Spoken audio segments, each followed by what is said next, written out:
Добро вечер во 360 степени, овој пат од студиото на МРТ. Од вечерва почнуваме со серија предизборни интервјуа со кандидатите за шеф на државата.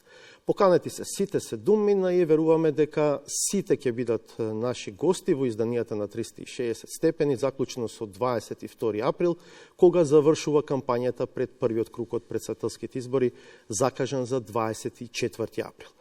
Вечерва почнуваме со Бујар Османи, а потоа и со Арбен Таравари. Османи е член на ДУИ, а на овие избори настапува како кандидат на Европскиот фронт, составен од 9 политички партии. Господине Османи, благодарам што сте дел од 360 степени. Благодарам на поканата и на можност. Кои се мотивите да се кандидирате за шеф на државата и дали ќе бевте кандидат ако 2 недели по првиот круг од претседателските избори немаше и парламентарни избори? Не поврзано е со парламентарните избори. Јас сум кандидат на Европскиот фронт, како што рековте, од 9 политички партии, од повеќе етнички заедници во државата и мојата кандидатура е под темата Европски председател. Бидејќи сакам да го заокружам тоа што го почнав овие 7 години, успеав после 17 години да ги отварам преговорите со Европската Унија, сакам на крајот на овој мандат да бидам член на Европскиот совет до крајот на 2029. Не е претенциозно кога велите ги почнав преговорите? Добро, ги почнавме, меѓутоа јас ја имав привилегијата да го водам тој процес преку сите мои позиции, од прв главен политички преговарач со Европската Унија, преку учество во најважните процеси кои што беа пречка за евроинтегративните процеси, па се до можноста јас да ја преговарам преговарачката рамка и да постигнеме договор кој што еве ги отвори преговорите после 17 години, но се разбира стоеше цел тим позади мене во тие преговори. Верувањето е дека и вашата кандидатура и кандидатурата на господинот Таравари сепак се во функција на мобилизација на партиското членство и гласачите во пресрет на парламентарните избори, кои што се многу поважни и за вас и за другата коалиција. Мислам дека е тоа подценување малку и за нас кои што се надпреваруваме, бидејќи со идејата албанците не може да станат председател, па они се надпреваруваат само заради да биде тоа некое тестирање или индикатор за парламентарните избори. Не, јас влегувам во оваа трка за да победам.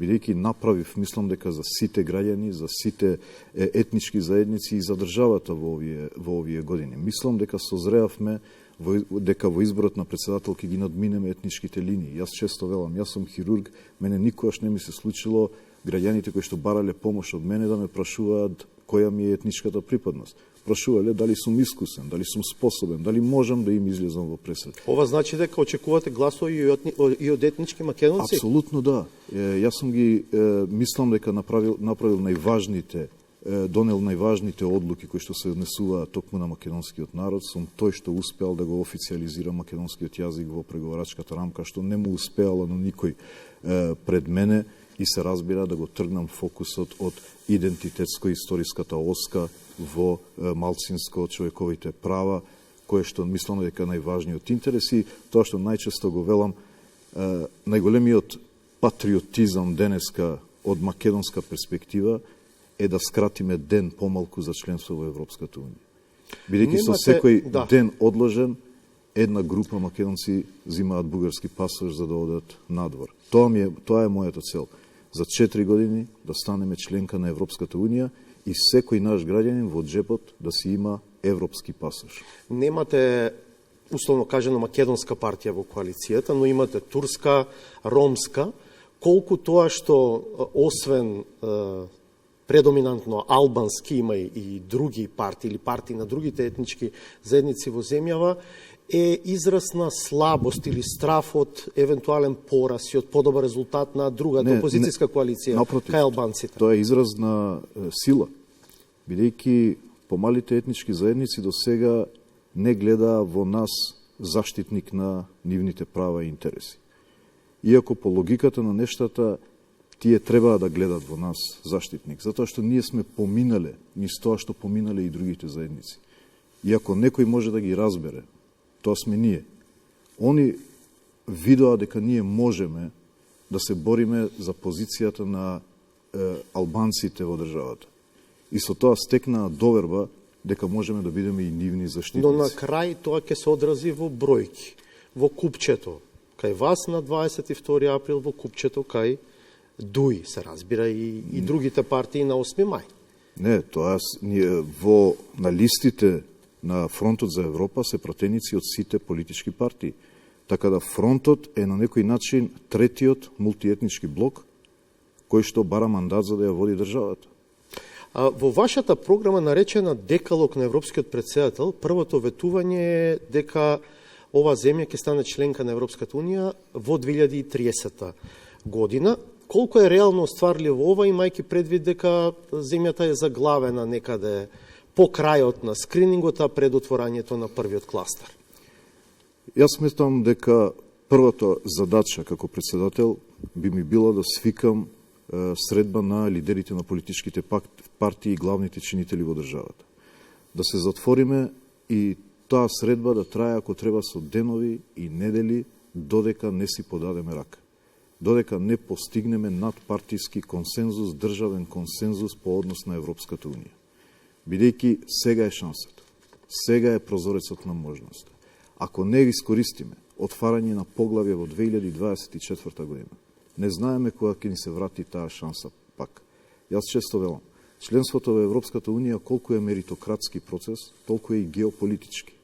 Дека железната голема врата на Европската Унија се отвара во одредени геополитички моменти. Влегуваат тие што се најспремни. Сега е отворена и ја гледаме јасно. Ја гледаме од тоа што... Оваа мотивирачка реторика досега не ви даде резултат. Ја слушаме во изминатите 2-3 години. Особено по така наречениот француски предлог. Мислам дека се повеќе станува јасно дека овој прозорец ќе се затвори. Ако се затвори, ќе чекаме нов бран после 10 години. Дали е пореално во 2030-та земјата повторно да биде тука каде што е сега, имајќи предвид каква е атмосферата општо во државата, особено каков е ставот на најголемата опозицијска партија ВМРО-ДПМН? Мислам дека земјата е на крстопат и овие избори не се обични избори. Ова не се избори помеѓу мене и другите кандидати и помеѓу партиите. Ова е битка помеѓу два концепта. Концепт на интеграција, концепт на соживот, на хармонија, прогрес и економски просперитет и концепт на изолација, етнички тензии, конфликтност и враќање назад. Значи, и често велам, во политиката вакуум нема. Тие што вела дека јас нема да излезам на овие избори затоа што не ми се допаѓаат двете опции, да знаат дека не го задржуваат статус квото со тоа. Секое неподржување на овој европски пат води кон пат на изолација и пат на конфликтност. За жал, имаме една понуда која што е национал-шовинистичка, која што бара 61 пратеник за да ги исклучи другите од одлучувањето. Ние макотрпно успеавме да постигнеме еден вид на консензуална демократија и одлучување заедничко, со цел сите заедници да се чувствуваат пријатно во својот дом, за да бидат и лојални граѓани, меѓутоа и нивниот глас да се слуша, бидејќи мора да создадеме држава и општество во кое што никој нема да се чувствува исклучен. Може ли да ми кажете попрецизно кога според вас треба да се случат уставните измени? Слушаме повеќе опции. По конституирање на собранието, а пред формирање влада, барем првото гласање, бидејќи нели уставот за смена на уставот потребни се најмалку 3 гласања се потребни. Некои велат во првите 6 месеци. Видете, председателот треба да го имаме некаде на 12 мај треба да даде заклетва. Ако се како што треба, да. Затоа велам дека тоа што треба да се направи на 13 мај, да се најде една локација во која што ќе се затвориме и нема да излеземе додека не си подадеме рак. Иначе ќе немаме спас од овие циклуси на перманентни консекутивни политички кризи. Не можат веќе граѓаните да дозволат некој да им ја киднапира еднината поради политички авантури. Зар малку ни беше 20 години? Првенци на ВМРО-ДПМН, меѓу кои може би најгласен на таа тема е подпредседателот Александар Николовски, вела дека земјава е заглавена поради високото ниво на криминал и корупција. И тој вели дека тоа е став на 5-6 влијателни земји членки. Да. Не спорам дека корупцијата е проблем во државата, но земјата е заглавена само заради незрелоста на одредени политички субјекти кои што еве и 30 години по независноста. Тезата на Николовски е дека ќе бидат доволни 6 до 9 месеци да се стави некаков ред на планот на борбата против криминалот и корупцијата, за притисокот да се префрли во Бугарија, а земјава да ги почне пристапните преговори. Видете, да беа нови политичари кои што не сме ги виделе во нивната кариера, окей, може би почнале да се сомневаме дека ќе понудат нешто. Нема борба против корупција без сериозен, отворен, интегративен процес, без отварање на поглавијата 23 и 24. Зар мислите дека граѓаните не се сеќаваат на све што се случило во овие 30 години и континуираните ветувања и разочарување после изборите? За жал, очекував дека навистина после 30 години македонската опозиција ќе созрее и ќе сфати дека оваа држава без меѓуетничка хармонија, без добрососедски односи и без јасен евроатлантски интегративен процес не може да има стабилност, предвидливост, економски прогрес и благосостојба на граѓаните. Тоа се основни параметри кои што мора да ги знае секој човек, независно дали е политичар или не. Тие сметаат пак дека без Дуи во опозиција нема прогрес за оваа земја. Видете, и тоа е дел од таа користење на албанофобијата во функција на политички цели. И тука се прецизни, велат ние не сме против албанците, да. ние имаме против Дуи. Тоа е еуфемизам, затоа што јас знам дека тие присуствувале на таа средба на тие политичко-олигархиски центри во кои што разговарале дека албанците премногу навлегува во политичките динамики, сега навлегуваат и во економските динамики и мора да ставиме крај, а за да ставиме крај треба да го рушиме Дуи, за да го рушиме Дуи треба да го демитизираме Ахмети. Ова се речениците кои што сами ги спомнувале, вклучувајќи и еден од лидерите на таа партија на тие состаноци кои што ги имале. Меѓутоа, они не разбираат дека Дуи успеа да ја интегрира еден народ кој што беше отстранет од институциите. Пак ќе речам, во политиката вакуум нема. Или се во институциите, или ќе најдат алтернативни институции. Дуи успеа да ја зајакне унитарноста на оваа држава, внесувајќи еден народ кој што беше целосно исфрлен од институциите. 0,2% бевме во институциите во 2000 година. Пред да ве прашам за уште една идеја во вашата изборна програма, тоа е формирање на така наречен меѓународен борд. Да. Сакам да ве прашам за балансерот, бидејќи некако тематски се наметна еве сега од претходниот ваш одговор. Меѓу другото, ВМРО ДПМН предлага, најавува, ветува укинување на таа алатка. Факт е дека во извештајот од скринингот за првиот кластер има една оценка дека тој ја надминал својата улога што ја имал. Видете, знаете како е тоа? Како да речете, ќе ја тргнеме фотата на джендер баланс на пратеничките листи. Нели сега е во првите 3 имиња мора да има од различен пол. Тоа се прави во општествата каде нема култура на инклузивност и се наметнуваат фиксни законски обврски додека не созрее културата на инклузивност. Но прво, нели имаше злоупотреби? Како тогаш да се спречат злоупотребите? Тоа се мали девијации. Злоупотребата беше тоа што немаше политички сенс и немаше свест за инклузивност. И имавме институции кои што не беа водени од албанците, кои што останаа со години на 0% застапеност. Едно е оваа злоупотребата, македонци да се пишуваат албанци, албанци македонци. Тоа се девијации кои може да се решат. Но можеби поважниот аспект е квалитетот или меритократијата. Не. Како сега да се обезбеди меритократија? Многу лесно. Затоа што се бара квалитет во рамки на таа заедница, за да биде представена. Системот повторно меритократски. Дали ги дава тие ефекти? Па истото, еве одговорете ми вие. Дали дава ефекти фактот што има фиксни квоти за пол на листите? Дали тоа го ограничува квалитетот? Сигурно не ограничува, бидејќи не можете да кажете дека жените се неквалитетни и дека ако бираме жени на листите, тогаш го намалуваме квалитетот. Тоа е расистичка и мизогонистичка теорија. Не треба воопшто никаква корекција на балансерот. Имавме ние тогаш разговори на ниво на коалиција дали можеби да се прошири од ниво на институција на ниво на сектор. Бидејќи понекогаш се прават девијации, сега е на ниво на институција, ве здравството го земам. На ниво на секоја клиника мора да е 64, 29 и така натаму. и имаше една понуда, односно предлог да биде на ниво на здравство, за да има повеќе флексибилност.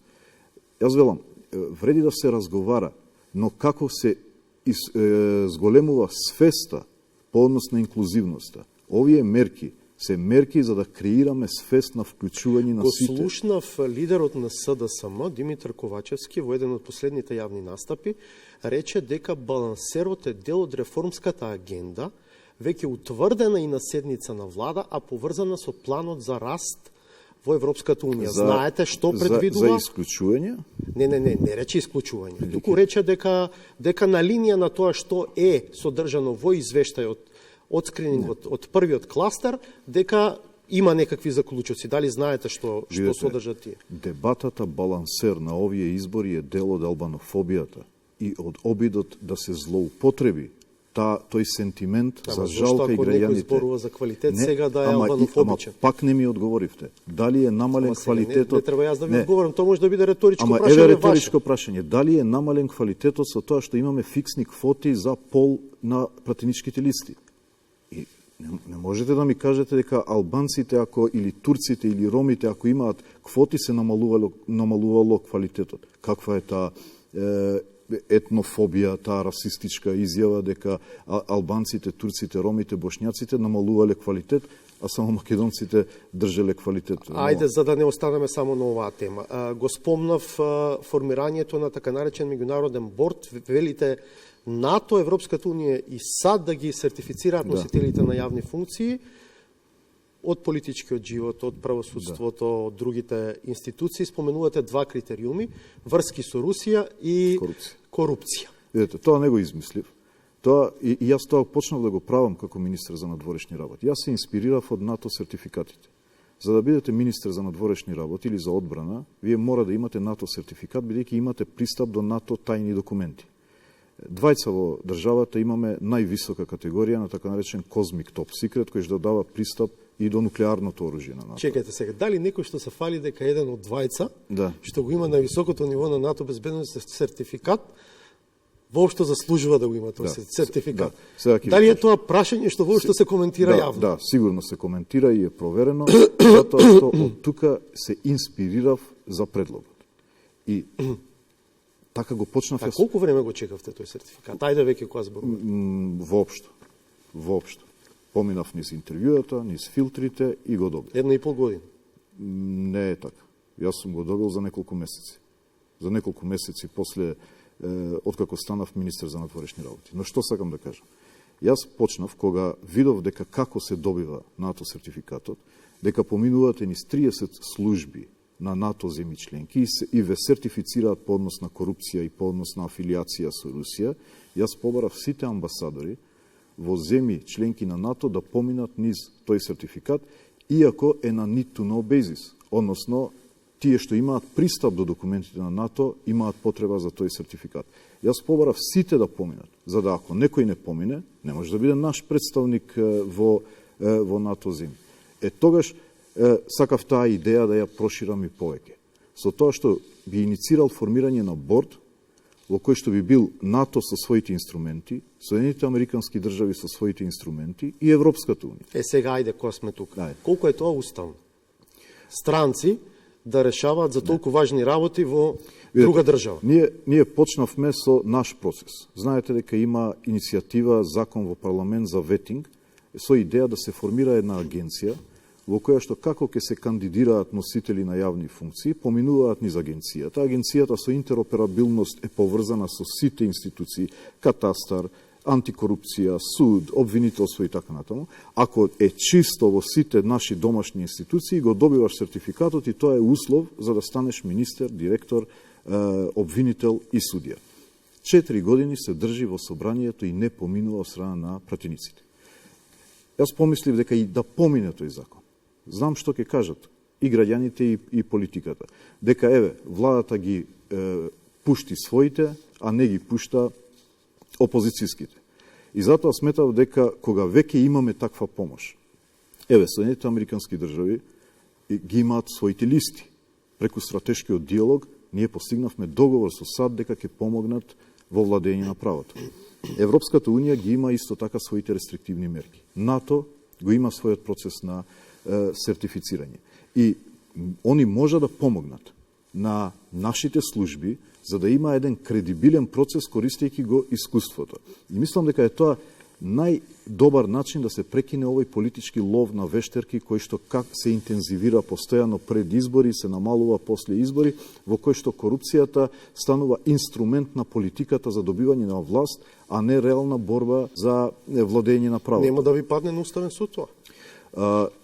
Како председател на државата можам да го конципирам и да го иницирам тој процес за да биде согласно Уставот и законите. Едно од заложбите ви е избор на шеф на државата во собранието, велите со двотретинско мнозинство и со двојно мнозинство, односно Бадентерово мнозинство, и велите тоа е во духот на Охридскиот договор. Но јас еве ќе поставам прашање со обратната теза, дали е тоа сепак, дали оди надвор од рамката на тој политичко-етнички компромис постигнат во 2001 година, наречен Охридски договор. Видете, изборот на председател во собранието не е етничко прашање.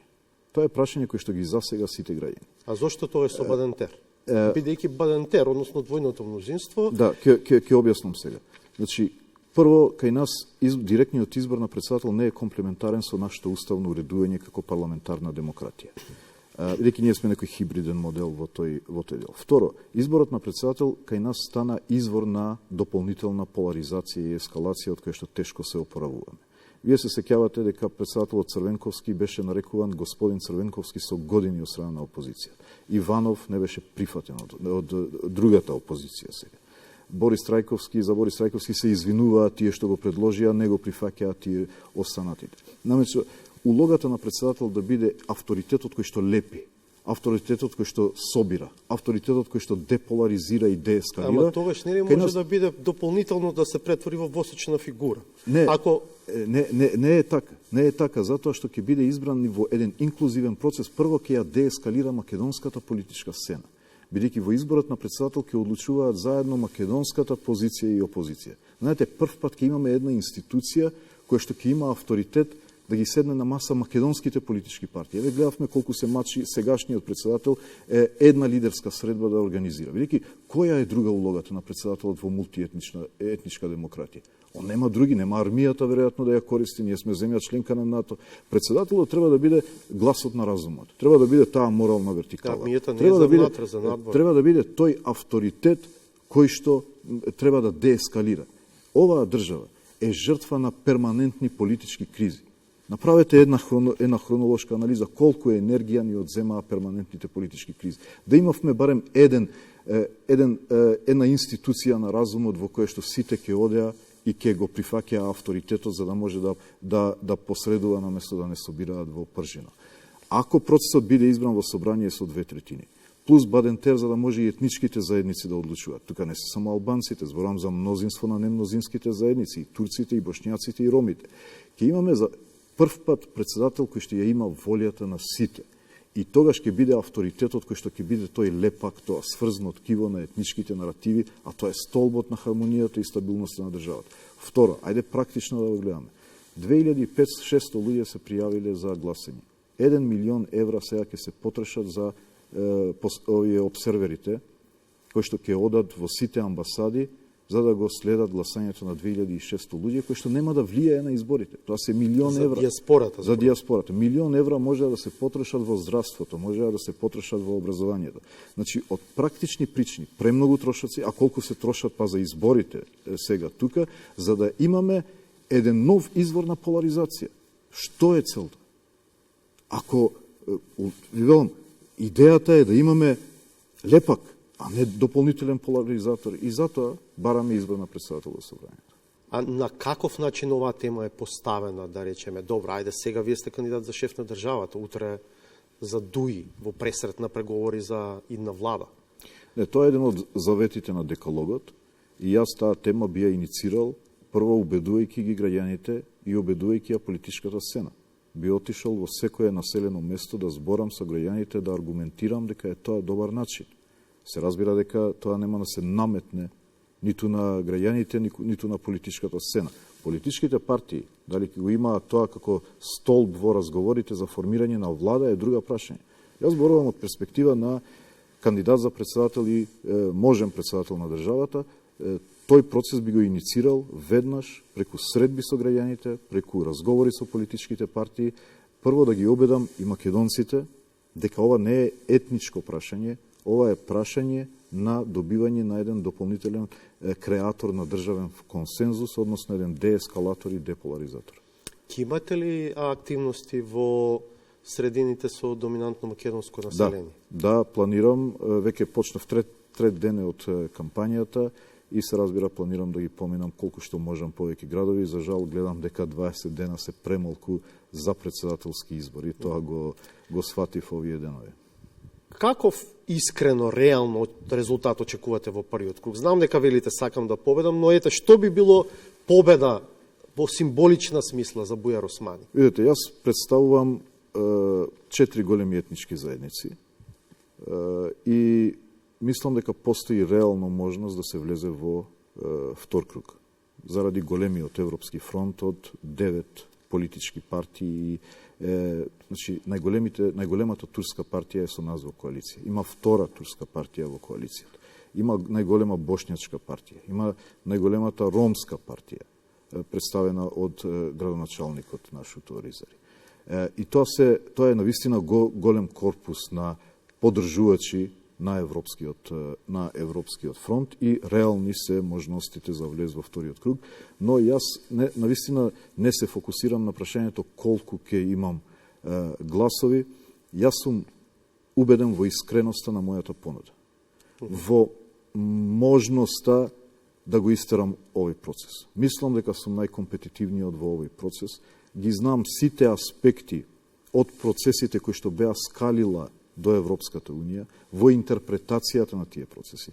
Ги знам кои се очекувањата, кои се обврските на Европската Унија, кои се обврските на Бугарија и Грција, кои се обврските на француското председателство и другите членки, и кои се нашите обврски. Другите ќе треба да го научат процесот од почеток. Да седнат и да читаат што е Европска Унија, како функционира, што значи француски предлог, што е преговарачка рамка. И некој друг после да им каже како да се интерпретира. Дали вистинската победа за вас ќе биде да освоите макар еден глас повеќе од Арбен Таравари? Не. Прво јас ви реков, ова е избор меѓу два концепти: интеграција и изолација. Вистинска победа е да победи концептот на и европска интеграција. Кои се кандидатите на изолацијата? На концептот на изолација? Тие што сакаат да го нарушат, да го рушат Преспанскиот договор, да го рушат Охридскиот рамковен договор. Оваа дебата со балансерот е во сршта на Охридскиот рамковен договор. Дебатата за јазикот е во сршта на Охридскиот рамковен. И тие што сакаат да го рушат договорот за пријателство. Тоа води до изолација. Ние ќе останеме едно слепо црево на Балканот. Сите држави се движат. Босна Херцеговина доби кандидатски статус со сите маки. Ќе останеме изолирани, ќе забораваат на нас. Нема никој да ни влезе од странство во државата на посета, ниту ние ќе можеме да посетиме некоја странска држава. Знаете тоа што значи за една мала, изолирана, мултиетничка демократија? Па издржавме еден таков период? Не знам колку имаме веќе резервни капацитети да издржиме. Ги изгубивме луѓето. Ви кажувам, секој ден ми јавуваат амбасадите дека се зголемува бројот на носители на бугарски пасоши. Со секој изгубен, не знам кој е тој патриотизам, што вели ние ќе го кочиме европскиот процес заради нашиот идентитет, а со тоа ги потикнува граѓаните да одат во Софија да се потпишат како бугари за да земаат пасош за подобар живот. И тоа е лажен патриотизам. Како ја разбирате изјавата на Мицкоски од телевизиското соочување со Ковачевски дека за него Македонија секогаш ќе остане Македонија, сакајќи да каже дека вербално, реторички не треба да очекуваме од него никогаш, ако биде во официјална државна функција, позиција, капацитет да го користи новото уставно име? Видете, тоа покажува колку е несериозниот однос кон иднината на граѓаните. Јас ви кажувам дека граѓаните бегаат секој ден, ја напуштаат државата. Држава без луѓе не е држава, како и да се вика. Ако се испразни, а знаете како е и во географијата и во геополитиката, празни локации нема. Ако се исели еден народ, ќе дојде да се всели некој друг. И фокусирањето на такви фолклорни теми, како да кажам, бајпасирајќи ја суштината дека луѓето ни бегаат, дека ни се празни државата, дека училниците не можат да собираат 10 ученици за да може да обезбедат наставник, а тие луѓе што бегаат за жал, ќе кажам кај македонците е уште потешко, затоа што бегаат менувајќи потекло, менувајќи идентитет заради потребата да обезбедат живот за своите деца. И вие тука да им продавате фолклор на луѓето дека јас нема да кажам, ама ќе потпишам во документите каде што е Северна Македонија, но јас нема да кажам и луѓето ќе аплаудираат браво што може ли да има Северна последици Македонија. од таков пристап евентуално утре, ако Мицкоски е, да речеме, премиер, и ако од таа позиција, тој не го доведе во прашање Преспанскиот договор во смисла на тоа да посегнува по негово поништување или враќање на старото уставно име во уставот и така натаму, ама реторички, вербално, никогаш да не користи Северна Македонија. Сигурно ќе има, тоа зависи како грчката политика тоа ќе го интерпретира и каков однос ќе заземе по тоа по однос на проширувањето. Мислам дека е тоа помалку важно како последица колку е несериозноста на пристапот. Да им продавате на луѓето фолклор во 21. век, додека они ви бегаат со бугарски пасош секој дневно. Проверете ги бројките. До 120.000 е стигнато. 120.000 македонци кои што добиле бугарски пасош заради тој фолклор, дека некој нема да рече на телевизија Северна Македонија, а сите документи и апликации за листи на кандидати ги потпишал со Северна Македонија. Затоа велам дека овие избори се крстопат. Крстопат меѓу две алтернативи. И нема статус кво, и нема вакуум. Или ќе избереме европска интеграција, соживот, прогрес и благосостојба, да ги задржиме младите овде, да ги вратиме тие што избегале. Го зимам често примерот на Полска. Полска е станата членка на Европската унија 2007. Просечна плата била 350 евра. Многу помало од колку што ние сега. Денеска во Полска просечна плата е 1900 евра. Милиони пољаци се вратија од Лондон, 600.000 се вратија од Ирска. Заради бидејќи луѓето кога би избрале помеѓу татковина и некоја земја надвор, дури ако е разликата во плата дозволива, они ќе ја изберат секојаш татковината. Кога разликата е голема, сигурно, тоа е закон на природата дека ќе барат подобар живот. Романија и Бугарија. Добро, ама сега вие сте фокусирани на македонците, може би поради тоа што предпоставувате која е публиката, но албанци многу исто така се иселува. Ама јас ова го зборувам пред албанците. Бугарија и Романија се зачлениле 2007. 150 евра била во Бугарија просечната плата 2007 и во Романија. Денеска е во Бугарија 1500 евра плата просечна. Во Романија е околу 1000 евра. Знаете ли дека нема веќе романци во Италија? Бидејќи во Италија просечна плата е околу 1200 евра. Зошто би останали? Еве ние да стигнеме до 1000 евра плата. Ние имаме околу 60.000, 70.000 луѓе во Италија. Зошто они би седеле во Италија таму каде што не се чувствуваат дома, се чувствуваат како странци, ако разликата во плата е 100 евра? Затоа што и системот е среден, и образование, и здравство, и други сервиси од државата, инфраструктура. Како ќе го средиме системот ако не ги отвориме поглавијата? Затоа, која е таа логика? Јас ќе донесам владење на право, но нема да отворам преговори кои што помагаат за владење на право. Господине Османи, ако не влезете во вториот круг, а таму се пласираат Гордана Силјановска-Давкова и Стево Пендаровски, каков ќе биде вашиот став? Видете, јас не размислувам за тоа, јас размислувам за 24 април. Овие избори ќе се одлучуваат на 24 април и фокусиран сум да стигне мојата порака до граѓаните, до македонците, до албанците, до турците, бошњаците, ромите и до сите. Бидејќи нудам европска визија, нудам можност да се затварат поглавијата до 2028, да почне ратификација на договорот за членство некаде до 2030, бидејќи толку зима 1 до 2 години ратификација во 27 парламенти и 2030 ние да сме членка на Европската унија. Знаете дека која е најголемата причина што бегаат луѓето од Балканот? Бидејќи видов број 1 според тие што одат во Германија на работа е Босна и Херцеговина.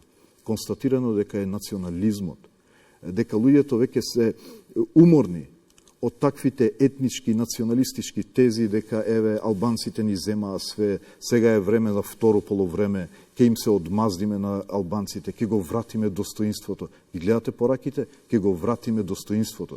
Демек албанците ни го земаа достоинството. Уште малку за истото прашање. Има ли разлика за вас меѓу Гордана Силјановска-Давкова и Стево Пендаровски? Видите, имам свое лично мислење, меѓутоа немам намера тука да правам реклама за било кој од нив, затоа што сметам дека мојата понуда е многу посериозна од двајцата.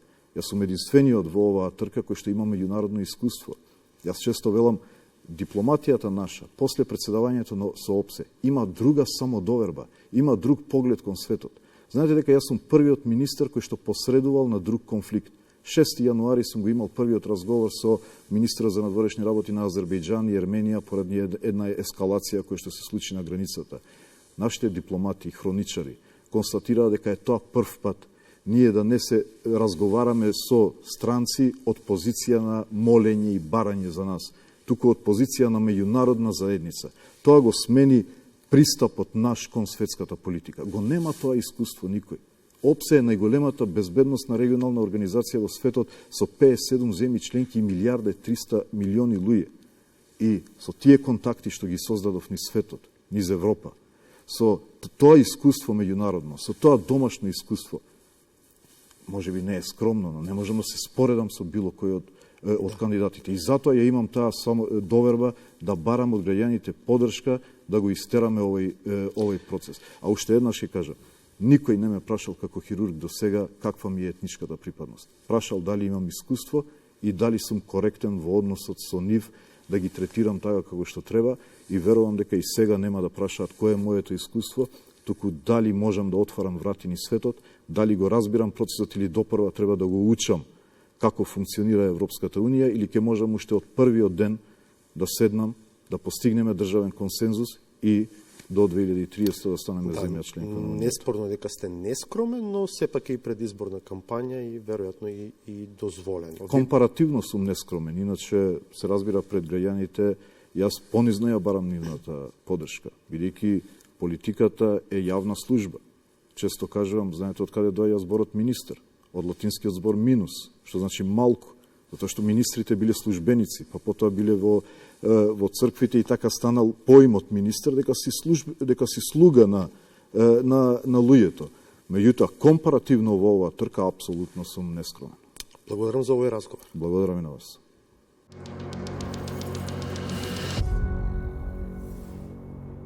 Продолжуваме со 360 степени со интервју со Арбен Таравари, кандидат за председател на државата од опозицијската коалиција ВЛЕН.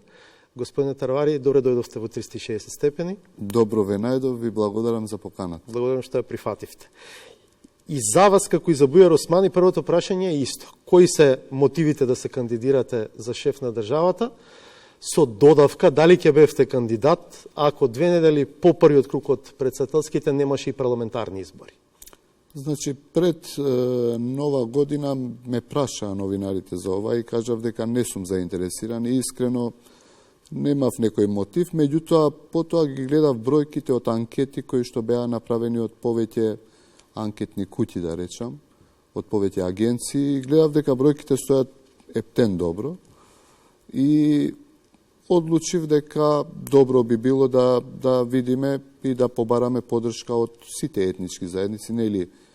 Јас се кандидирав 2 пати во општина Гостивар, која што е демографски слична на Македонија. Значи, живеат и македонци, албанци, турци, роми, и успеав за среќа од сите етнички заедници да добијам повеќе гласови против кандидатот. Мислам дека успеавме да одржиме една внатрешна кохезија во нашата општина. Не може никој во општината во Гостивар да каже дека за некого е затворена општината или не се сите граѓани подеднакво третирани.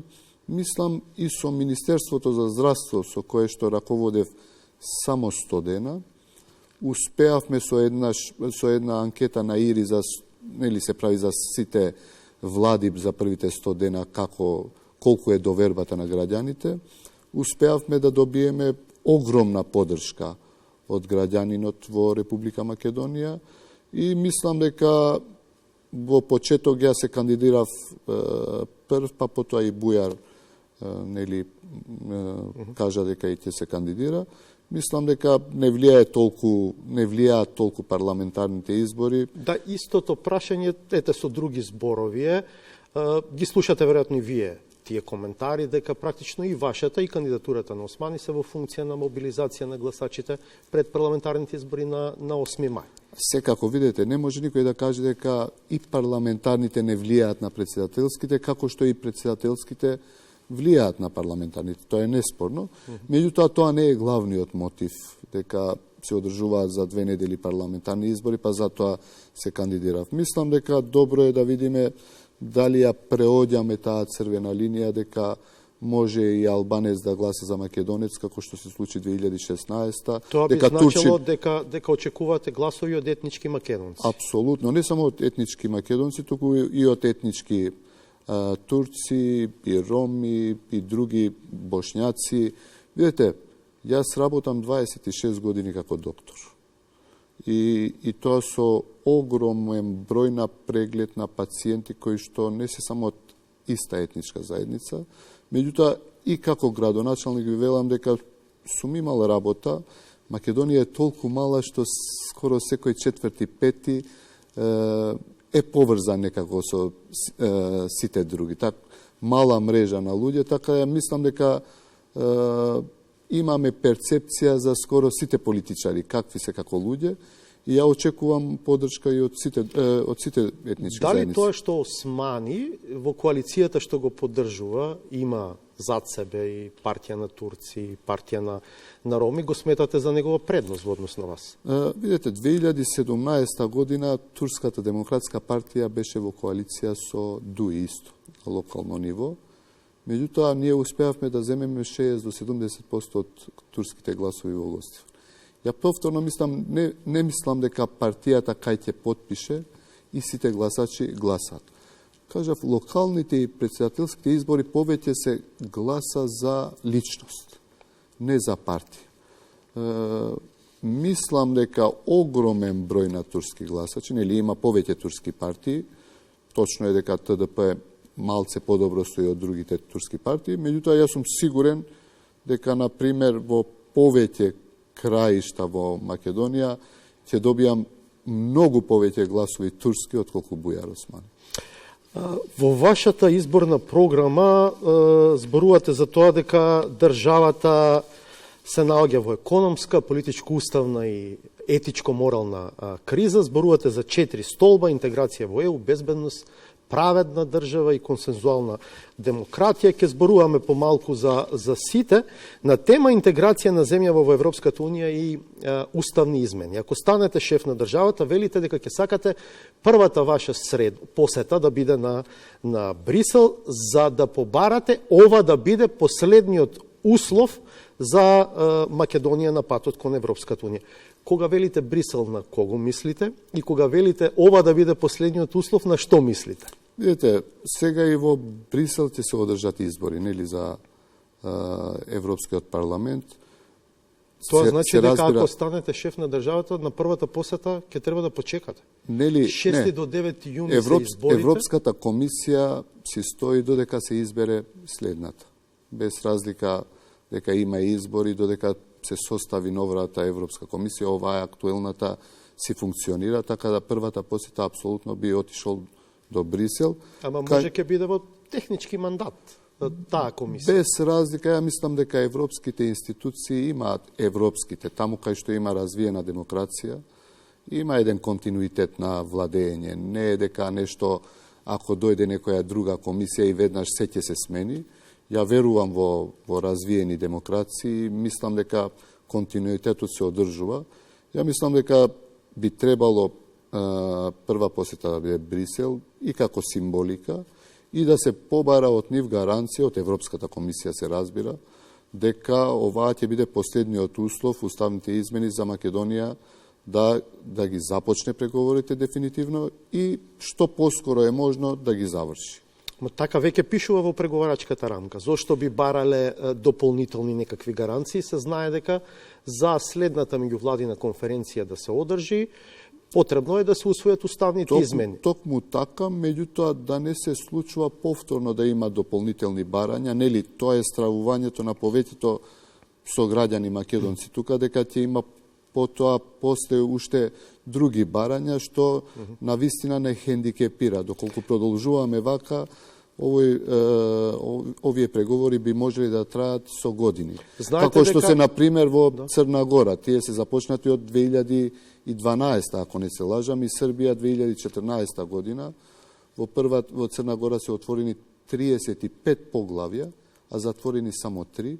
И во Србија отворени 22 поглави и затворени само 2. Се разбира дека зависи од енергијата и желбата во самата држава кандидатка, но и од атмосферата меѓу земјите членки. Мојата поента е дека во процесот на пристапување сепак земјите членки го имаат главниот збор и никој условно кажано од Брисел не може да даде гаранција во името на земјите членки, меѓу другото и затоа што никој не знае во која држава, која влада утре ќе дојде на власт. Токму така. И секој може во еден момент и на оваа земја и на другите кандидатки да им поставува услови на тој пат. Токму така. Меѓутоа, сепак постои едно раководство на таа Европска Унија, нели? Постои таа Европска комисија, која што секако дека ги представува сите држави кои што се во Европската Унија и може да се добие некаква гаранција дека дури ќе се помогне и на Македонија, меѓутоа и на другите држави кои што се во регионот, зборувам за државите од Западен Балкан. Видите, овде има повеќе спорови. Веќе Европската Унија во овие геостратешки констелации не е само отворен економски пазар. Сепак е многу повеќе од тоа, посебно после војната, односно инвазијата на Русија во Украина. Видите, таа парадигма дека мора да ги исполните сите услови за да бидете членка на Европската Унија со зачленувањето, односно со започнувањето на преговори на Грузија, на Украина и на Молдавија, мислам дека веќе не постои. Можеме да искористиме и таков момент со кој што и повеќето држави од Западен Балкан би можеле да што побргу со одредена фасилитација нормално од поразвиените економски поразвиените држави како од Европската Унија, како што се Германија и Франција, секако со помош и на Соединетите Амерички држави да се убрза овој процес и не само Македонија. Ја би сакал целиот регион да бидеме дел од... Тие пораки ги слушаме дека има еден нов пред се геополитички момент кој што влијае и на процесот на проширување, меѓу другото затоа се и одлуките за почеток на преговори и за Украина, и за Молдавија, сега и со Босна и Херцеговина заборавив, и за Босна и Херцеговина, но цело време велат затоа усвоите ги уставните измени и зграбете ја шансата. Па затоа ни треба еден сериозен разговор, уште еднаш да се побара една гаранција, да се направат тие уставни промени и да ги започнеме преговорите и што е можно поскоро да ги завршиме и да бидеме не само Македонија. Ние сега зборуваме за Македонија. Ја би сакал целиот регион, Западен Балкан, веќе да бидеме дел од Европа, бидејќи навистина припаѓаме таму и навистина повеќето граѓани од Македонија, без разлика на различни анкети што ни се даваат пред нас, дека повеќето граѓани кои што одат од Македонија, а тоа е огромна бројка последните 14-15 години, не одат ниту во Кина, ниту во Пакистан, ниту во Русија, туку во Германија, во Швајцарија, во Италија, во Австрија, во Англија, во Америка, во развиени европски држави. Околу влегување во влада по избори, иако сега сте во капацитет на кандидат за шеф на државата, сепак и самиот рековте не може да ги одвоиме едното од другото. Вашата партија, структура е дел од коалицијата Влен, која што настапува на парламентарните избори. Една слушаме дека има джентлменски договор меѓу партиите на албанците да не влегуваат во влада, која што нема да се заложи дека во еден момент ќе ги донесе уставните избори. Друг пат слушаме дека има дури потпишан некаков документ. Сега може да ни кажете, има потпишан документ или има джентлменски договор? Потпишан документ нема. Меѓутоа, ние во коалицијата Влен имаме, значи, меѓу нас договорено дека нема да бидеме дел од влада која што не планира да го продолжи европскиот пат на Македонија.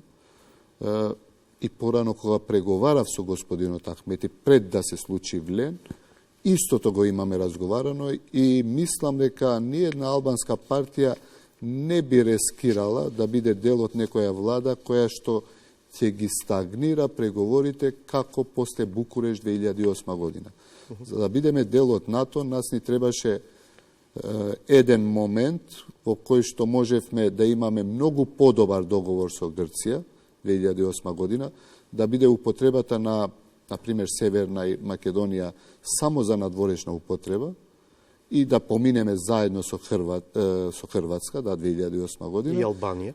И Албанија, токму така. И ни се случи да не направиме мала остапка и после да ни требаат следни 10 години до 2018 година да направиме многу поголем пропуст, да речам, да биде и за внатрешна употреба за жал и да бидеме дел од НАТО. Ја не би сакал да ни се повтори истото. Ако се вратиме назад во времето, во тоа време беа во влада 2008 година ДПА и ВМРО. Меѓутоа одма се одржаа избори и за жал Дуи влезе, ВМРО и Дуи и 10 години имаше 3 или 4 пати парламентарни избори и никогаш не се постави некаков услов за жал од Дуи до ВМРО за да престанеме со продолжување на тој процес и на крај да добиеме полош договор. Ја слушам ова ваша теза во повеќе јавни настапи. Сакате да кажете дека сега Дуи е нефер кога гледа дека Влен може утре да биде дел од владата и инсистира на тоа дека идната влада треба сепак да се заложи за тоа дека ќе ги носи уставните измени. Не, Тоа е поентата. за Влен знам сигурно дека ќе биде гаранција во следната влада дека владата ќе продолжи по европски пат. Меѓутоа, имам сомнежи дека Дуи повторно може да игра на таков начин, да не бара никаков услов и на краиштата Дуи не може да биде гаранција за европски пат на Македонија, бидејќи во континуитет овие 23 години е во влади, различни влади, и јас се уште мислам дека не е само договорот причина со Бугарија, пречката за нашето зачленување во Европска Унија. Мислам дека нашиот најголем непријател е внатрешниот фактор, а тоа е епидемијата, што вели амбасадорката на САД, епидемијата на корупција, инфилтрирањето на партизација во администрација и канцерот кој што се случува, значи не доверва во институции на системот. Овој став инклинира кон ставовите на ВМРО ДПМН. 2% доверба во судскиот систем. Овие се мислам не, и холандскиот амбасадор истото го вели. И амбасадорката на САД пред 3-4 дена кажа дека ни се случува пандемија на... Не, едно е дали е проблем, и да, точно Тоа е дали е, сериозен но проблем. друго е прашањето што е условот за следниот чекор. Видете, за условот секако ние знаеме, Европската Унија представници од Европска Унија дојдоа тука и кажаа дека договорот не може да се смени. Значи договорот останува тој што е, освен ако евентуално се побара од Бугарија да направи некаков, да ги прифати судските одлуки од Страсбур, не знам тоа дали може да се фацилитира преку Европска Унија и уставните промени мора да се случат. Сега може да ни кажете точно кога очекувате дека тие треба да се случат? Оти слушаме различни тајминзи. Некои зборуваат за тоа дека барем првото гласање, иницијацијата на уставните измени или како се вели пристапување кон измена на уставот да се случи откако ќе се конституира собранието пред формирање влада. Вас сум ве слушал зборувате и за рокови од 6 месеци. Други зборуваат за друг тип на аранжман. Што е ставот на Влен во делот на уставните? Следната влада ќе биде сигурно комбинација на 2-3 коалиции, најверојатно. И секако треба да се седне и да се разговара и да се договори. Меѓутоа, еден разумен предлог е околу 6 месеци, барем до нова година, минимум, додека се случуваат и изборите во Европската Унија. Во исто време, знаете, во ноември има избори во САД, ќе има нови администрации. Мислам дека нова година е еден разумен период во кој што би требало да се случат уставните промени. Нели и целата процедура на уставни промени трае околу 2 до 3 месеци, ако не се лажам, некаде околу 100 дена. Така да се надевам дека пред Нова година Македонија ќе успее да го помине да ја помине уште оваа пречка и да ги започне преговори. Може ли ова да биде изговор на Влен да влезе во владата и да купува време со темата уставни измени? Васко, По 6 месеци да кажете еве сега за 3, па да дојдат локални избори. Генерално, видете, ние и следната година имаме избори. Нели, локалните избори се следната година. Така да Многу веруваат дека можеби ќе имаме заедно и парламентарни. може да има, да. Може да се случи да има и парламентарни, ако имаме нестабилна влада, ако имаме влада која што прави отпор на секакви предлози за државата да продолжи по европски пат. Ја мислам дека сите сме разумни луѓе, сите и мислиме добро на државата и ќе најдеме решенија кои што ќе бидат прифатливи за сите страни, се со цел државата да продолжи по патот кој што посакуваат повеќето граѓани. Од ВМРО, ДПМН од една страна велат дека ја преферираат вашата коалиција за партнер утре во влада, се разбира, треба да почекаме 8 мај да ги видиме бројките по изборите. Но во исто време, лидерот на ВМРО ДПМН Христијан Мицкоски ете во последната телевизиска дебата со лидерот на СДСМ Ковачевски, прашан за вашиот став за уставните измени, вели, тоа е реторика и фолклор, која сега во предизборието се споменува. Сите добро знаат дека ниту јас, ниту ВМРО ДПМН прифаќаат какви било диктати. Што мислите вие за ова? Без разлика, секој може да се користи своја реторика за избори. Јас знам дека не е ниту фолклор ова што го зборам, ниту предизборна реторика. Себе си се рачунам како сериозен човек кој што се обидува да го одржи тоа што го кажал, така да ова е според мене најбитната работа за сите нас кои што живееме во оваа држава, значи да го продолжиме патот кој го посакува граѓанинот на Македонија. А тоа е европскиот пат. Така да причекаме 8 мај, да ги добиеме резултатите, таа ќе седнеме, ќе разговараме. Јас знам дека Влен ќе биде гаранција во следната влада за евроинтеграциите на Македонија. Во ова предизборие, меѓу другото, тоа и дел од вашите предизборни заложби, зборувате за тоа дека Македонија или Северна Македонија треба да излезе од отворен Балкан. Зошто сметате дека треба да се случи тоа? Васко, сите проекти во кои што не учествуваат сите, не се проекти веќе. Видите, во Западен Балкан останавме само ние и Србија, никој друг. Ја продолжувам да мислам дека во Албанија формално не излезе. Меѓутоа, премиерот на Албанија кажа дека тоа е тоа е нешто, историја е веќе Западен отворен Сега Балкан. наместо јавни средби држат тајни. Без разлика, видите, релации меѓу државите и Берлинскиот процес е процес во кој што учествуваат сите држави од Западен Балкан, кој е фацилитиран од Германија. Така да ја мислам дека тоа е по-сеопфатен процес отколку што е некој проект во кој што учествуваат. Видите, Црна Гора не е дел од отворен Балкан. Босна и Херцеговина не е. Сега Албанија не е. Косово не е. Сите имаат покана да се придружат. Не знам за Косово само. Меѓутоа, ниедна од овие држави, освен Србија и Македонија, не е во отворен Балкан. Актуелно збориме. Беше Албанија, се тргна од пред 5-6 месеци, кажа дека не се дел веќе од тој проект. Официјално ја не знам дали потпишали или не потпишали, меѓутоа неформално, јавно кажан збор на премиер на една држава, ја мислам дека стои и тоа е важно. Ви пречи Србија и Вучич ви пречат во тој проект. Видете, знаете што ни пречи највише? Влијанието на Србија и југословенизацијата во Македонија. Ја мислам тоа е огромен проблем за државата. Видете, Ги гледате анкетите во кои што едно огромно мнозинство етнички македонци велат дека Србија е најдобар пријател на оваа земја. Македонија треба да има добри односи со сите соседи, без исклучок. И релативно има добри односи со сите држави, освен последниот период со Бугарија, поради оваа блокада на Бугарија во европскиот пат на Македонија.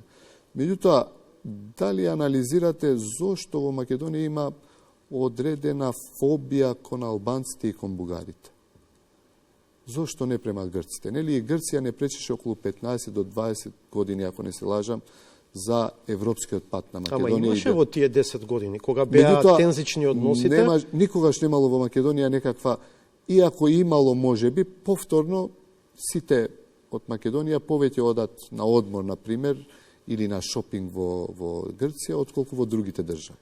Јас мислам дека југословенизацијата во ефектот на Југославија во Македонија е огромна. И мислам тоа дека, а знаете како, руското влијание во Македонија оди преку Србија. Видете, анализирајте ги последните, еве јас ќе ви кажам, Дака Давидовиќ, така беше, нели? Инвеститорот кој што беше во Тетово. Тој Црногорец. Црногорец, меѓутоа по српско потекло, ако не се лажам, кој што инвестираше во Тетово преку врските со СДСМ и со ДУИ. Нели се докажа дека е веќе во црна листа на Америка. Онишенко е еден кој што доби од повеќето луѓе кои што добија пасоши во Македонија. Сега слушам господинот Османи кажува 17 руски дипломати. Видете, како сериозна држава, веќе дел од НАТО, ние треба да имаме одредени филтри кои ти доаѓа во државата. Тешко е навлегување да ги запрете. Во ред, меѓутоа, доколку имате информации и сте дел од НАТО, треба да имате одредени филтри. И подобро е да превенирате отколку да избркате некого. И мислам дека најголемиот дел на руско влијание во Македонија оди преку Србија. И тоа е неспорно. Видите, ако има некоја држава од Западен Балкан која што има фантастични релации со Русија, тоа е Србија, без дилеми. Да. Какво влијание носи според вас очигледно блиската и пријателска врска на Христијан Мицкоски со Виктор Орбан?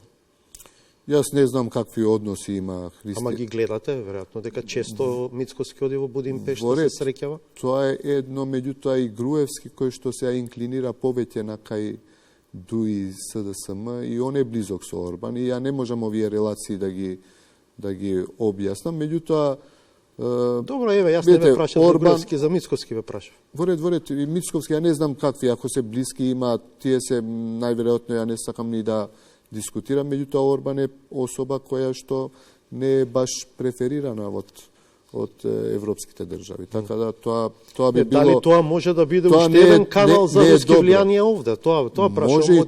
Ако има некој руски играч во ЕУ, тоа е сигурно Орбан и Унгарија. Може би и он има, меѓутоа и Србија дефинитивно има.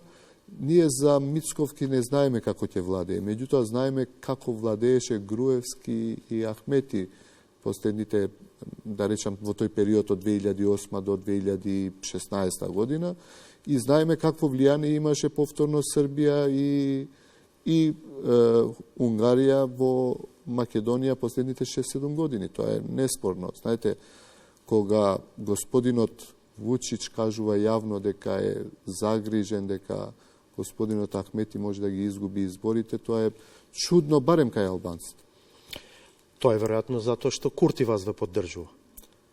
Не верувам дека, виде, Курти 2020 не поддржуваше нас, нели? Знаете, 2020 он беше многу активен во Македонија да ја поддржи Алијанса за албанците и алтернатива, тогашна опозиција, и никогаш не реагираше. Сега, кога е во тешка позиција, дуи веќе е неспорно дека ќе оди во опозиција, сега веќе дури Вучич реагира.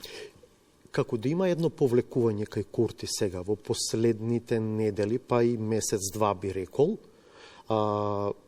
зошто е тоа така? Доби некакви пораки сепак од меѓународните пријатели дека треба малку да се умири, да се повлече, да не биде толку активен на тој план? Ние имаме, видете, он е премиер на една држава и не може директно да учествува во избори, меѓутоа ја поддржува албанската опозиција, тоа е неспорно и тоа го има кажано, меѓутоа директно да се меша на избори. Ке излезе сега со поддршка за вас во пресрет на 24 април? Па ние имаме предовни состаноци, се гледаме често Не знам сега, не сум го прашал дали ќе излезе, меѓутоа се надевам дека да, и ако не, он не поддржувач на албанската опозиција во Македонија. Помалку збунува вашата заложба, велите ајде да се отвори дебата за граѓански устав. Збунува затоа што ако се има предвид дека унапредувањето на статусот на албанците во македонското општество се случи токму затоа што уставот распознава заедници, не само граѓани, и воведе, да речеме, принцип на двојно гласање во парламентот за серија теми од култура, национални символи, јазик, локална самоуправа и така натаму, кои што ги засега директно етничките заедници. Од каде таа идеја кај вас за граѓански устав? Таа не ли оди против интересите на албанците? Наско, јас кажав нешто вака. Реков, ајде да отвориме дебата. Кампањите се најубавиот период за да се разговара за вакви теми. Мене ме радува што актуелниот председател на државата, господинот Пендаровски, пред околу 6-7 месеци, кажа дека може би треба размислиме за нов устав во Македонија. Знаете, затоа што е овој крпен, многу амандмани има. Токму така, овој период ние секои 2-3 години менувавме устав. И од изјавите на господинот Поповски, кој што е еден од креаторите на актуелниот устав, на Владо Поповски, Владо Поповски, дека уставот е спремен на брзина за 2-3 месеци. Тогаш е побарано, после 8 септември, ајде на брзина да направиме, да се изгласа тој устав. И тој устав помина без поддршка на албанците во парламентот 95 Да, и затоа претрпе темелна реформа 2001. И генерално, ја мислам дека беше генератор на криза, меѓуетничка криза во Македонија. Зошто да не размислуваме за сите опции? Пред се да ги повикаме експертите. Не брзаме, имаме време, ајде да отвориме јавна дебата, каков би бил, ние веќе ќе започнеме преговори со Европска Унија, што би било нешто што сите ќе го третираме како наши, како добро и убаво. Ама тоа треба, како се вели, да оди во насока на формирање на политичка нација, која што ние де факто ја немаме. Затоа што имаме таков устав каков што имаме. Тоаш, како сите ќе бидеме македонци или што? Не разбирам. Видете, јас знам дека кога се разговарало за Охридскиот договор, меѓу другото, се барало да биде посебно од партиите на албанскиот блок, да биде тоа устав, граѓански устав. Не, имаше и преамбулата. Првата понуда за преамбулата беше, да, не се спомнува воопшто таму народи... Граѓаните кои што живеат во Република Македонија. Да, ама подолу во нормативниот дел си остана овие одредби со заедниците. Често велиме дека има одредени права кои што велиме дека се наследени права. И ако ги гледате правата на сите етнички заедници во Македонија, многу подобри биле во уставот од 1984 година отколку сега. Не само тоа, туку и за децентрализацијата. Сега некој ќе каже, ако внимателно ве следи, ќе каже, зборуваше за југословенизација како за негативен третман, сега го фали уставот на СФРЈ од 74-та. Ја повторно велам дека влијанието и феноменот на југословенизација е многу штетно. Меѓутоа, добри работи, ако имало и во Римска империја, и во Стара Грција, и во Кралството Англија, ако имало добри примери за убаво владење и функционирање, мислам дека и тие треба да се земаат. За децентрализацијата, ние во Македонија многу малку збориме. Меѓутоа, видите, општините беа многу пофункционални, 34 или 33, не сум сигурен, општини, кои што функционирале со уставот од 74 година, многу подобро функционирало. Општинските граници повторно се менуваа како последица на рамковниот договор. Видете, ние не можете да имате над 10 општини со 3000 жители. Не можете да имате над 10 општини со помалку од 10.000 жители. Тоа се општини кои што се нефункционални. Ајде да ги споиме, да им дадеме повеќе ингеренции на градоначалниците, или, ја велам, зошто не одиме нешто да земеме и од САД. Шефот на полиција, кога се избира градоначалник, се избира председавач на совет, нека има кандидат еден кој што ќе биде за шеф на полиција и председател на суд и јавно обвинител. Да се гласа? Па зошто не? На општи избори. И така ние гласаме за градоначалник и за совет. Можеме уште 2 листи за председател на суд. Пример земам, вака е во САД, во одредени држави во САД. И шеф на полиција. Зошто да чекаме министерот или градоначалникот? Нели во тие непосредни избори би излегле луѓе кои што имаат кредибилитет, кои што би побарале поддршка од граѓанинот и граѓанинот да го избере и некој.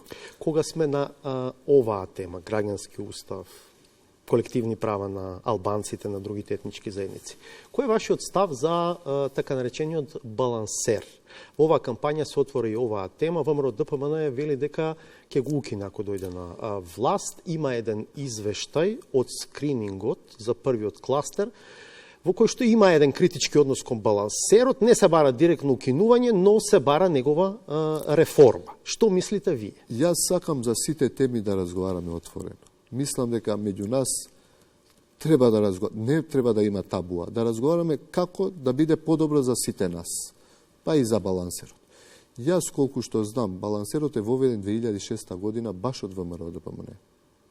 Тогаш е воведено како механизам. Меѓутоа, ако сакаме и за тоа разговараме, ајде да најдеме механизам со кој што мерит системот ќе биде заедно, паралелно и со присуството или, како да речам, застапеноста на сите етнички заедници. Главно два проблема има. Тоа што, вака сега народски кажано поедноставено, албанци се пишуваат македонци, македонци албанци, обратно за вработување. И втората работа е прашањето на мерит, вие како што велите, или на квалитет. Пред вас, господинот Османи полемизираше со мене и тврдеше дека прашањето на квалитет е помалку и безобразно прашање да се поставува, споредувајќи го со прашањето за тоа дали тоа што има квоти за одреден број жени или за полот кој што е помалку застапен на листите за пратеници, за советници, носи послаб квалитет. Сега, дали според вас балансерот го намали квалитетот на civil servants, на вработените во јавната администрација? Јас не мислам дека балансерот го намали, колку што квалитетот на службеници кои што работат во јавна администрација ја намали политизацијата. Значи, Јас големи мислите? Не, квалитетот на јавниот сервис. Значи, квалитетот на вработени во јавна администрација е намален не поради бадинтерот. Туку поради партизацијата. Партизацијата која што е нонсенс, не може да се објасни. Вие за да се вработите, мора да имате партиска книжка во повеќето институции. За да бидете директор, мора да имате партиска книжка. Ја не велам и раководни функции, нормално е министери и одредени институции да ги водат можеби и луѓе кои што доаѓаат одредени партии за да покажат како може да раководат. Меѓутоа не и во училишта, не и во градинки, не и во институции кои што се професионални. Ја мислам дека треба сериозно да размислиме за механизам со кој што ќе бидеме внимателни, да има и етничка застапеност, меѓутоа и мерит систем. Ако најдеме таков механизам со кој што бадинтерот би се заменил, јас би сакал да разговарам. Да, привршуваме. Ако не влезете во вториот круг, а таму се пласираат Гордана Силјановска Давкова и Стево Пендаровски, каков став ќе имате пред 8 мај? Јас се надевам дека ќе влеземе во вториот круг, така да нека биде добар надпревар меѓу кандидати кои што се релативно добри за сите против кандидати, би кажал само добри зборови, и нека победи најдобриот. Ако изгубите, ќе се повлечете од политика како што дававте изјави? Не, ја кажав, господинот Бектеши кажа дека ги повикува сите политички лидери кои ќе изгуби на овие избори да даде оставка. Реков, го поддржувам. Ајде да дадеме збор сите, како што поддржувам и ветинг. Одамна викаат ветинг од Дуи, 7-8 години, и ништо нема ни една драв верзија на ветинг. Ја им кажав, ајде, денеска ќе потпишам и за ветинг, и за тоа се тргнуваме од политика сите што ќе изгубиме, да не биде тоа само пинг-понг, само зборување. За ветингот, колку слушнавме од Дуи овие последни 8 години, и за законот дека тие што се на црни листи треба да се повлечат од политика, нон-стоп зборат за тоа, а повторно во своите листи за пратеници имаат луѓе кои што се персона нон грата во одредени држави, имаат функционери кои што се во црни листи на одредени држави за висок криминал, а нон-стоп тоа го зборат, некако како да име како фрустрација. Толку е времето. Ви благодарам што бевте гостин во 360 степени. Ви благодарам за можност. Почитувани, до крајот на емисијата одгледајте новата саботажа. Јас ви закажувам нова средба в четврток од 20:15. Пријатно.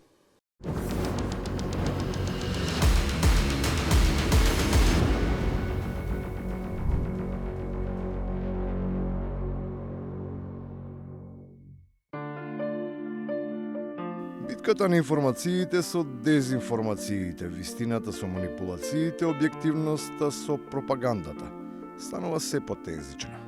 Како се приближуваат изборите, очекувано е таа да расте и да ескалира. Ја имам, например, информации кои не се до крај потврдени, меѓутоа 80% се точни. Ако си спремен, кажи ги. Информации дека веднаш после изборите ВМРО е спремно да го прифати рамката за преговори со Европскиот Сојуз. Јас имам информации дека Ковачевски се оперирал, бил жена пред 25 години. Причините за ваквото ниво на демократска дебата веројатно треба да се бараат во отсуството на јасна и реална понуда, врз основа на која секој ќе може да направи разлика за тоа кому и како би требало да му ја даде довербата. Впечаток е дека ништо не е сменето. Може би само чаршафите. Ова е мешање на стар шпил карти кој што се игра. Имаме нешто иновативно, имаме нови фаци, немаме. Имаме нови програми, немаме. Имаме ветување од било која страна, кои издржано велат дека нешто сериозно може и ќе се промени во државата. Немаме. Еден од можните докази за тоа е фактот дека на многумина, па дури и на тие што седат на масата, име прекуглава и наместо да се импресионираат од тоа кој што говори и какви пораки и ставови се испраќаат. Битна име само сцената. За прв пат во политичката историја на Македонија се случи да имаме една таква грандиозна бина со 3 видеобина. До сега нешто незабележено во да речам праксата на организирање на такви народни собери. Во таква ситуација, кога не баре поени се добиваат за технички впечаток, нормално е јавноста да има проблем при распознавањето на ликовите и со идентификацијата на движењата, кои се на или околу сцената. Мојот гостин денес е Петар Богоевски, лидер на демократски концепт. Не беше дел. Македонски. Како реков? Македонски концепт, демократски. Се извинувам, македонски концепт. Нечии идентитети се грешат, а некои по собствена волја си ги менуваат. Звучи невообичаено кога за политичка проституција и за отсуство на етика во тие односи зборува родоначалникот на тој бизнис. Која е логиката на ВМРО-ДПМН кој помина 8 години опозиција, знам, и да кокетират со човек што беше носител на листа на СДСМ. Кој, каков морал е тоа? И на крајот, веројатно затоа и не треба да изненадува кадровската понуда, која е во продукција на политичките морални величини. Има квалитетни луѓе. Ја мислам дека 70% од раководството во ЦУК има завршено македонски јазик или педагошки факултет, и македонци и албанци. Среќа што јазикот не сме во проблем. Инаку, како што е криво насадено, во Институтот за македонски, веројатно со кризите, наместо јазичари и даскали, ке менаџираа безбедњаци и инженери. Ама квалитетни.